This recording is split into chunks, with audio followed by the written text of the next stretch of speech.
Ashama kam turtan daawwattoota keenya kun qophii nooleeti. Qophii noolee torbaan hadhaatiin ajandaawwan garaagaraa qabannee jirra. Qophii kana immoo waa'ee kiyya qalbeessaa Toleeraa wajjin isin waliin turtii goona. Akkuma kaasuudhaaf yaalee ajandaaleen guyyaa har'aa qabannee dhiyaanne inni jalqabaa ajandaa biyya keessaati. Ajandaan biyya keessaa kanaan immoo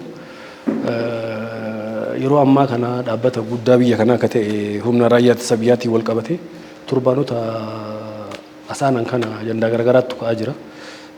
Duulli maqaa dhaabbata guddaa kanaa xureessuu fi wantoonni garaagaraa gadi adeemsifamaa turanis ilaallee turre.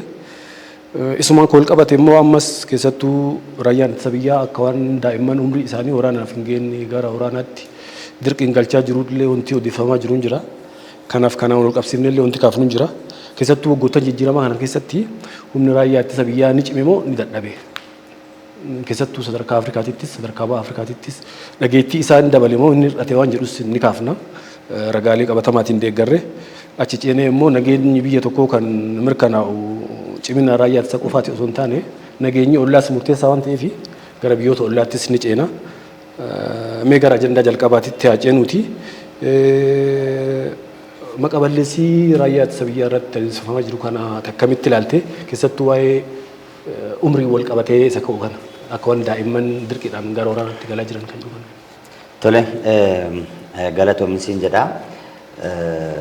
Akkuma amma ati kaasuuf yaalte raayyaa ittisa biyyaa keessumaa fo'annaa raayyaa ittisa biyyaa keessatti akkaataatti dargaggoonni gara raayyaa ittisa biyyaatti makamaa jiran ilaalchisee duulli garaagaraa banameetu kan inni jiru. Erga dhiyoodhaas immoo keessumaa cimee kan itti fufedha jechuudha. Jalqaba irratti maaliif barbaachise? Duulli akkaataa fo'annaa dargaggootaa kanarratti duulli maaliif barbaachise? Ka'umsi isaa eessadha? Qaamni yookiin immoo gareen duula kana banee jiru booddee isaatiin ergama akkamii baadhatee deema kan jedhu ilaaluun baay'ee murteessaadha jechuudha. Egaa akkuma kaasuuf yaalaa jirrutti raayyaan ittisa biyyaa biyya tokkoof maalidha kan jedhu kaasuun barbaachisaadha jechuudha. Biyyi tokko soft paaworii hin qabdi akkasumas immoo hard paaworii hin qabdi jechuudha. Hard paaworii keessaa inni murteessaan humna tikaa, humna nageenyaa, humna birmadummaa biyya tokkoo kan eegsisu loltuu cimaa qabaachuudha jechuudha. Egaa loltuu yeroo jennu loltuun nama qofaa miti meeshaa dabalatee teknooloojii dabalatee isaan kana yoo qabaatte jabummaan biyya tokkoo guddummaan biyya tokkoo kabajamuu fi sodaatamuun ishee sanaanidha kan inni madaalamaa deemu. Keessumaa gaaffii baroota dheeraadhaaf biyya kana keessatti ka'aa ture keessaa inni tokko inni ijooni walgitiinsa dhabuu yookiin immoo hirmaannaan yookiin immoo hammattummaan dhaabbata guddaa kanaa garee muraasa kan ture ta'uu isaadha jechuudha. Keessumaa gaaffii Oromoo keessaa inni guddaan raayyaa ittisa biyyaa keessatti guddummaa keenyaan kan gitu bakka hin arganne kan jedhu gaaffii Oromoo yeroo dheeraa ture jechuudha. Egaa akkuma jijjiiramaan boodatti gaaffilee kana deebisuudhaaf riifoormii hedduudha kan hojjetame. Riifoormii sana keessaa sabaaf sablammoonni biyya kanaa akkaataa gahee biyya kana keessatti qabaniin hirmaannaan isaanii humna raayyaa ittisa biyyaa keessattis ta'e tika biyyattii fi humna poolisii federaalaa keessatti qabaachuu qabu kan jedhu deebii argataa kan jirudha. Keessumaa duulli kun immoo eenyu irratti xiyyeeffate kan jedhu kaasuun murteessaadha. Duulli kun kan inni irratti xiyyeeffate dargaggoonni Oromoodhaa humnaan butamanii gara raayyaa ittisa biyyaa keessatti makamaa jiru. Oromoon gara raayyaa ittisa biyyaatti makamuu hin qabu kan jedhu duula cimaa geggeeffamaa jira jechuudha. Duula kana booddee kan jiru dhuguma warri kana odeessan intenshiiniin isaanii maalidha? Dhuguma kabaja Oromoodhaaf yaadaniitu. Oromoon humni isaa yoo raayyaa ittisa biyyaa keessatti cime kabaja argatamoo yoo raayyaa ittisa biyyaa keessatti gahee isaaf malu yoo dhabedha kabaja argachuu danda'a kan jedhu illee ilaaluun barbaachisaadha jechuudha. Dhiifa manaa godhiiti. Amma ajandaan wanti ka'aa jiru miidiyaalee garaagaraa irrattis sooshaal miidiyaa irrattis wanti farfamaa jiru dargaggeessi Oromoo gara raayyaa ittisa biyyaatti makamuu hin qabu osoo hin taane warri makamaa jiru kun tokkoffaa fedhii isaaniitiin humnaan makamaa jiru. Inni lammataa immoo daa'imman umriin isaanii waraanaaf hin geennetu gara kan akka galuu taasifamaa jira waan jedhudha. Oromoon galuu hin qabu osoo hin taane. Sanumatti deemaa jira. Yaa gaaffiin booddee jiru ajandaan dhokataan jechuudha. Ajandaan dhokataan jiru humni guddaa kan qabu biyya kana keessatti uummata Oromoodha. Uummanni Oromoo keessa hin jiru taanaan biyya kana qabanii deemuun danda'amudha. So tokko humnaan qabamanii itti makamaa jiru. Maqaballeessiin guddaan asidha kan jalqabu jechuudha. Humnaan qabamee raayyaa ittisa biyyaatti makamaa jira. Inni gara biraan immoo umuriidhaa gadi sooshaal miidiyaa irratti agarta yoo ta'e uffata raayyaa ittisa biyyaa kana daa'imman xixiqqootti uffisanii kan ka'umsi isaa maddi isaa kan hin beekamne jechuudha. Olola oofuuf jecha eessadha jettee yoo gaafatte kan deebisuu hin dandeenye eenyudha jettee yoo gaafatte kan deebisuu hin dandeenye yuunifoormii raayyaa ittisa biyyaa daa'immanitti uffisanii mootummaan amma biyya bulchaa jiru daa'imman xixiqqoo kana gara raayyaa ittisa biyyaatti geessaa jira. Dhugaan jiru garuu sanaa wajjin hin faallaadha jechuudha. Jalqaba raayyaa ittisa biyyaatti makamuu jechuun yeroo hundumaa waraanaa wajjin wal qabsiisuudha kan barbaadamu. Akka waan biyyi kuni waraana hamaa keessa jirtutti wal qabsanii ilaalu jechuudha. Garuu raayyaa ittisa biyyaa keessatti makamuun ogummaawwan garaagaraa barachuu wajjin illee kan wal qabatudha jechuudha. Yaa'u maddoota garaagaraa irraa dubbistee mirkaneeffachuu dandeessa. Teknooloojiiwwan hedduun addunyaan kun amma fayyadamaa jirtu maddi isaanii guddaan dhaabbilee yookiin immoo jaarmiyaalee waraanaa keessaadha jechuudha. So raayyaa ittisa biyyaatti makamuun waraana qofaa wajjiniin duula qofaa wajjiniin kan wal qabsiisan kun dogoggora guddaadha jechuudha. Raayyaan ittisa biyyaa akkuma dhaabbata biraa jechuudha. Dhaabbata kamiitiyyuu ogummaa garaagaraadhaan namoota leenjisee hin bobbaasa jechuudha. Ogummaa garaagaraa yoon siin jedhu ogummaa konkolaachisummaa irraa kaasee ogummaa biizinesii irraa kaasee ogummaawwan hedduu sadarkaa olaanaatti leenjisee uummataaf yookiin immoo tajaajila kan kennan barsiisee eebbisiisee bobbaasaadha kan jiru. So yeroo hundumaa waraanaa wajjin wal qabsiisuun raayyaa ittisa biyyaa keessaa kan bahu jeneraaladha. Raayyaa ittisa biyyaa keessaa kan bahu jeneraalonni amma nuti qabnu gootoliin amma nuti qabnu kun jechuudha. Fiildi maarshaalirraa eegalee jeneraalota gurguddoon biyyi kun qabdu ka'umsi isaanii raayyaa ittisa biyyaa keessaadha jechuudha. Sana miti seenaa keessatti kan nuti qabnu jeneraal Taaddasee Birruurraa kaasee jeneraalota nuti gootota jennee ittiin dhaadannu kuni ka'umsi isaanii waraana keessaadha jechuudha. So biyyi tokko waraana hin qabdu hirmaannaan dargaggootaa keessa hin jiru yoo ta'e biyya ta'uu hin dandeessu jechuudha. Humnadha pilaas immoo umuriidha kan jedhu kuni konsaamshinii isaan ittiin ololaaf fayyadaman akka dargaggeessi kara kana hin deemne maqaa dhaabbata guddaa kana yoo xureessan birmadummaa biyyaa irratti gaaffii hin finna jedhanii yaadu jechuudha. Garuu ajandaan kun kan isaanii miti. Ajandaan kun qaama sadarkaarraa kan itti fe'ame maaliif jijjiirama dura yeroo siin jedhu bara 2018 akka lakkoofsa Awurooppaadhaan duratti sadarkaan humni waraana Itoophiyaa irra jiru meeqaffaadha jennee yoo keenye Angoolaatti taantee jechuudha. Torbaffaa ja'affaa kana keessadha biyyi kun kan deddeebi'aa turte jechuudha. Sanaa gadi yeroo itti taate jirte jechuudha. Jijjiirama as garuu amma biyyoota Afrikaa keessaa Itoophiyaan humna waraanaa qabduun shanaffaa irrattidha kan isheen argamtu jechuudha. So utuma waraana Tigraay waraana baay'ee balleessana keessa darbite humna cimaa dhabdee kaatee biyyi kun sadarkaa shanaffaatti sadarkaa fooyya'insaatti deebi'uun humni raayyaa ittisa biyyaa kun fooyya'insa agarsiisaa jira malee xiqqaachaa akka hin jirre kan agarsiisudha. Kun immoo maal uumeera jechuudha. Biyyoota seenaa keessatti Itoophiyaadhaaf diina ta'anitti yaaddoomaadha kan inni deemu jechuudha. Kanaaf yaaddoon yookiin immoo ololli gareen salphina dhaabbata kanaa hawwu jararraa kan madde osoo hin taane yaaddoo biyyoota biraa yaaddoo garee biraa ta'uu isaadha kan inni mul'atu jechuudha. Akkuma tu kaaftee keessattuu jijjiiramaan booda akka lakkoofsa faranjoota bara 1918 irraa kaasee Itoophiyaan gama Afrikaa keessatti sadarkaan isiin irra jirtu ciminaa fi humna namaa baay'inaan gara damee kanatti galiinis sadarkaa tokko lama fooyyessiteerti. Amma gara sadarkaa shanaffaatti dhufuun isii kuni qabatamaan riiforumiin raayyaa biyyaa irratti hojjetame bu'a qabeessummaa isaa waan agarsiisu keessaayi.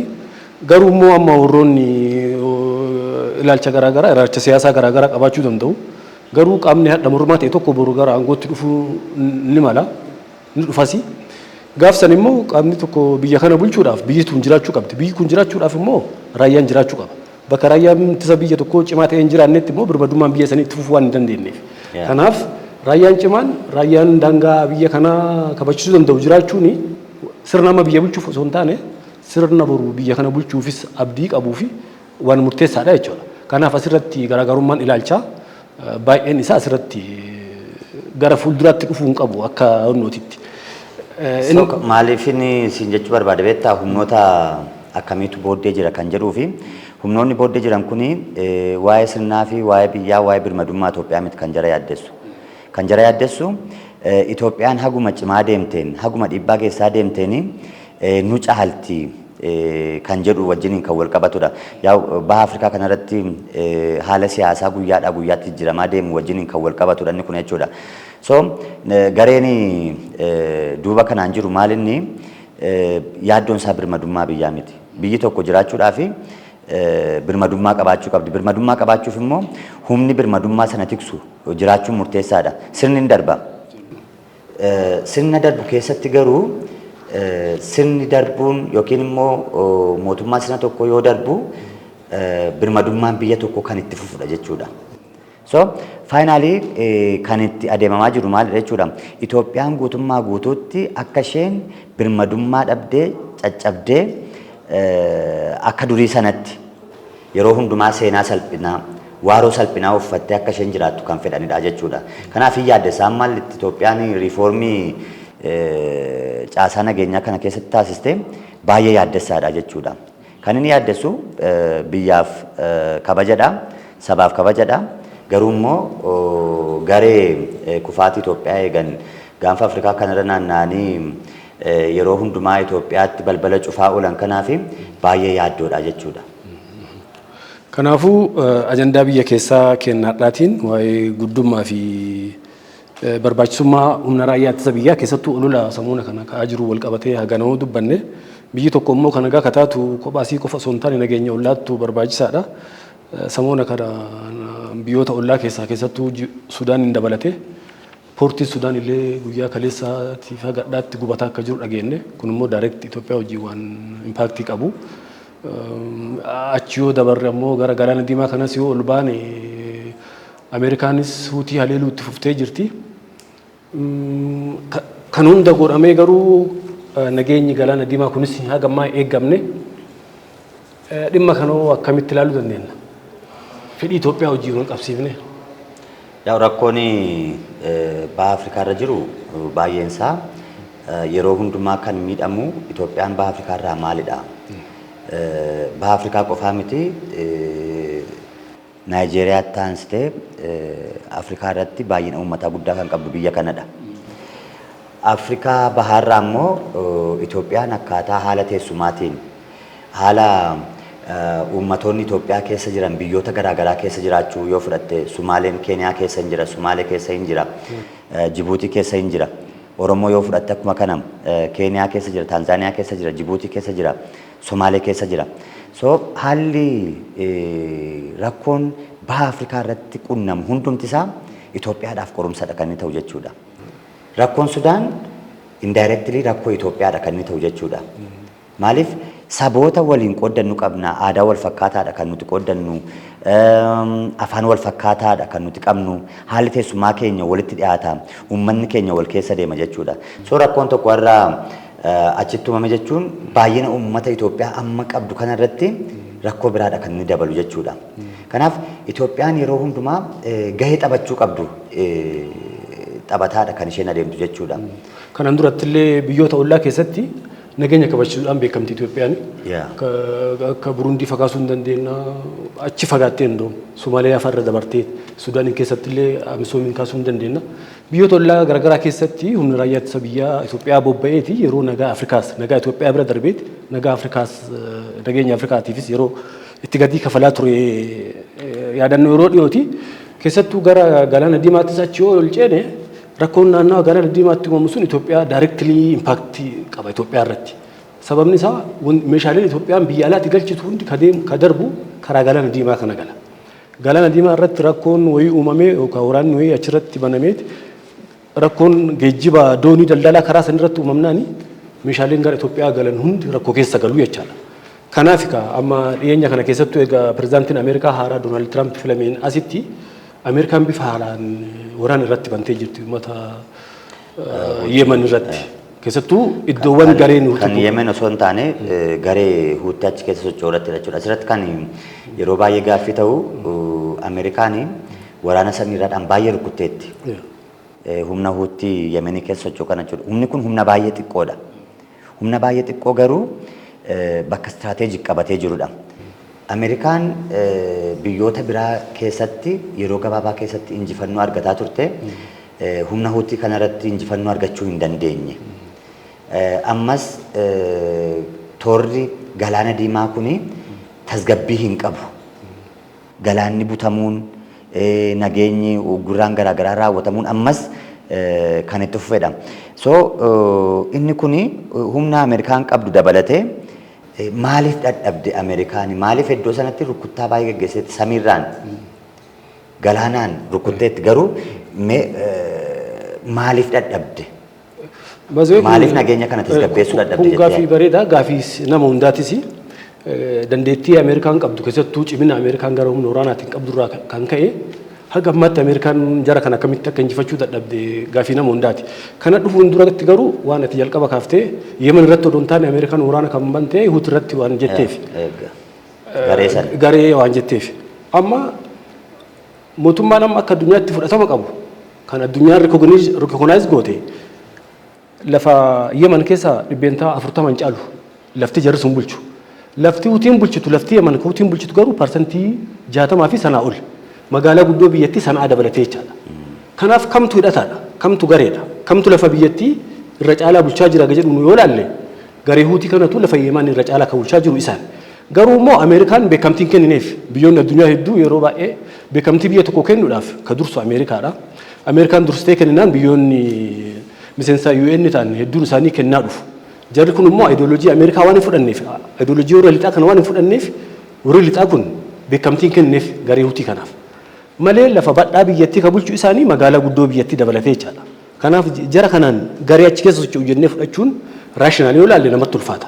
Garuu immoo faana Ameerikaa faana warra lixaa kana yoo faana isaanii dhoofne dhuguma garee jenna. Garuu akka seeraatti biyya tokko keessatti qaamonni garaagaraa wal waraanan jiraachuu danda'u. Garuu qaama san keessaa kan lijitimeet ta'e qaama biyyattii irra caalaa qaama bulchu. Kanaafuu madaala sanii yoo laalle Huutiin garee miti ka jedhu qajeelchuu barbaadeeti. Ameerikaan ammaa jara injifachuu dadhabdee ka jedhutti yoo dhufne immoo Ameerikaan hadhaa miti jara kana waraanuu kan jalqabde. Jarri kun waggoottan 12 darbaniif Saawudii fi Yuunaayitid Arab Emireet samirraa kanuma ibidda tiroobsaa bayan garee Huutii kanarratti. Yeroo sanallee deeggarsa xiyyaaraa, deeggarsa meeshaalee boombii kanneen biyyoota Yuunaayitid Arab Emireetii fi Saawudiif kan dhiyeessaa ture Ameerikaama. Jarri Huutii kun immoo infraastiraakchariin waraanaa isaanii akkuma jiru lafa jalatti kan awwaalanii hojjetan. Kanaaf Ameerikaanii amma Tiraamp lafaa ka'eeti humna ho'aadhaan amma bifa haaraa waan filameetuma dhufee irratti roobsaara malee jarri kun waan kana waggoota 12-13 darbaniif sarvaayiv gochanii turanii itti baraniira namni. Ameerikaan waraanni Ameerikaa maal akka ta'u akka qabu dursanii hin beeku. Muuxannoo Saawudiif irraa akka ka'e jechaadha. Yeroo darbee Jidda irratti bakka kuusaa boba'aa Saawudii maal akka goote Huutiin hin beekta. Yeroo sanaan booda Saawudiin dhimma kana keessaa harka baafattee jechaadha. Saawudii fi Yuunaayitid Arab Emireet dadhabdee harka baafannaan amma immoo Ameerikaan keessattuu dhiibbaa Huutiin Galaana Diimaa irratti galaanni dooniiwwan daldalaa Israa'elii fi Ameerikaa karaa sanii akka hin dabarre gochuudhaan iddoowwan buufata daldalaa Israa'el hedduun isaanii duwwaa ta'anii baay'ee miidhamanii jiru. Kana bansiisuudhaaf amma Ameerikaan bifa haaraan waraana kan bante. Waraana kanaanis ni injifatti kan jedhu garuu ammas gaafii guddaadha. Sababni guddaan inni biraa ammoo intelijeensii gahaan qabdu achi keessaa Ameerikaan. Akkanuma us jettee samirraa ibiddatti roobsiti malee kana akka nama dhuunfaatti kan kasu don taane xiinxaltoonni waraanaa hedduun isaanii lammiilee Ameerikaa kan turan dabalatee akka Scores Reuters fa'aa nama jedhamuun jiru. Lawrence Johnson fa'aa nama jedhamuun jiru. Jarri kunniin jara waraana Ameerikaa keessa yeroo dheeraaf ture. Ameerikaan maaliif fuutii injifachuu dadhabdee amma kanaaf boodas maaf hin dandeettu jedhanii sababni isaan dhiyeessan guddaan jara kana biratti odeeffannoo gahaan qabdu. Militarii tokko keessatti akkumattis beektu wanti injifannoo nama geessu meeshaa waraanaa gurguddaa qabaachuu caalaa odeeffannoo gahaa qabaachuudha. Odeeffannoo gahaa bakka meeshaa waraanaa gurguddaan jiru bakka hooggantoonni waraanaa sun jiran bakka sanarra odeeffannoo gahaa hin qabaanne akkanumatti boombiin adda darbitu infraastiraakcharii nama nagaatii fi nama nagaa ajjeesa malee jara san daayirektilii argachuu hin danda'u. Kanaaf muuxannoo waggaa dheeraa keessatti muuxannoo horachuun jaraa fi dhabamuun odeeffannoo gahaa ta'e hanga ammaatti Ameerikaan fa'aa baasii guddaa baafteetuma ibiddatti roobsaa jirti malee jara kana waan injifattuun fakkaatu. Erga waraanni Gaazaa eegalee booda qofatti yoo ilaalle dirooniiwwan Ameerikaa keessattuu MQ-9 kan jedhamu dirooniin Ameerikaan biyya tokko waraanuu barbaadde diroonii kana ergitee diroonii kanatu odeeffannoo guureetii saatalaayitii ergeeti achirraa kaatee rukuttaa gaggeessiti. Erga waraanni Gaazaa jalqabee booda dirooniiwwan MQ-9 Ameerikaa kana 22 ta'an samiirraa dhooftee buufteerti Huutiin. Kanaaf kunis chaalenjii guddaatti ta'e. Diroonni samiirraa dhaamee bu'ee taanaan odeeffannoo isaan argatan tokkos hin jiru jechuudha. Kanaaf kunis yaaddoo guddaatti ta'e keessattuu gama intelijensiitiin immoo Iraaniin dabalatee kanaan dura Chaayinaa to'atamaa amma immoo Raashiyaanis gama kanaan waan deeggarsa kennaa jirtuuf kana walitti dabalatee rakkoonni galaana diimaa kun ammas furmaata waan argateen fakkaatu furmaata akka argatu garuu waan Itoophiyaa irratti qabu maal jettee yaadda?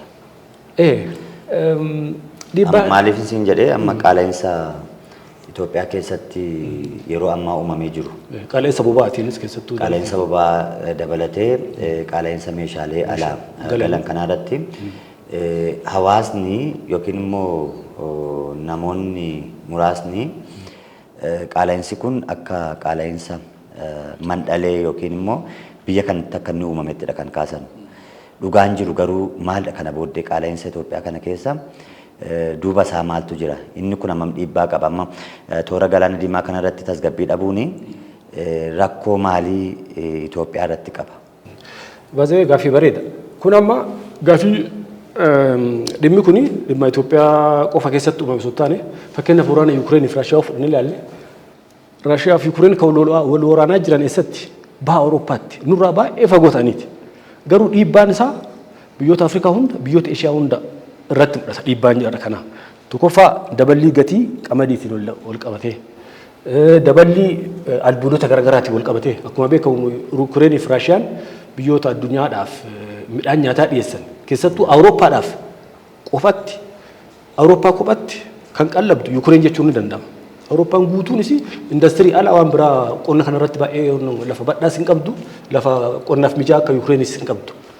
Kanaaf addunyaa guutuu Awurooppaa guutuu kan qallabaa turte Yuukireen achi qofatti hin dhaabanne gara biyyoota baha fagoo kanatti gara biyyoota baha giddu galeessaa Arabaa kanatti soo dhufte irra caalaa isaanii kan qallabu qamadii achi dhufuudha. Kanaaf rakkoon bakka tokkotti mudate indirectly bakka adda addaa ni ga'a. Akkuma jettee amma gatiin boba'aa akka addunyaatti dabalaa jira.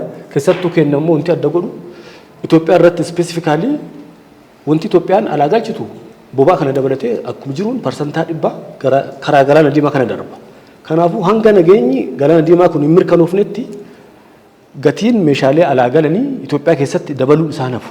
Kun ammoo waan biyya keessa dhalate osoo hin taane rakkoo gabaa daldala gabaa addunyaatti wal qabataa rakkoo nageenyaa galaana diimaa fi iddoowwan garaagaraa jiruun wal qabataa jechaadha. Kanaaf yeroo ammaatti Israa'eel fi Puutiinis akkuma wal atee jirti, Ruusiyaa fi Yuukireenis akkuma wal fixxee jirti. Dhiyeenya kana kan uumame immoo Paakistaanii fi Indiyaanis wal ceelaa jirti. Samuuna kana gara waraanaatti galuun jaraas waan oolu fakkaatu yeroo darbee bakka kutaa bulchiinsa Hindii fi Paakistaan irratti morman Kaashmiritti shororkeessitoonni uummata daawwattoota kana irratti boombii darbanii namoonni 20 dhumanii turani. Sababa saniin kaka'ee biyyoonni lachuu yeroo ammaa kana wali gaarrifataa jirti Paakistaanii fi Hindis. Kajara kana lamaanii ammoo wanti adda godhu biyyoonni lachuu biyya nukuleera boombii kana hidhate.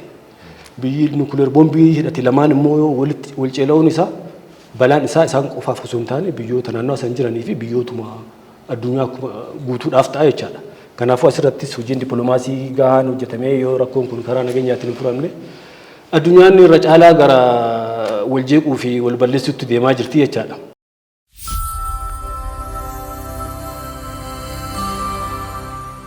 Daawwattoota keenya sagantaan keenya guyyaa hadhaa ajandaa biyya keessaatiif biyya alaas haga ta'e irraa isin dhiyeessine asuma irratti goolabna. Yeroo itti aanu sagantaa biraatiin walitti deebinaa hangasitti turtii gaarii.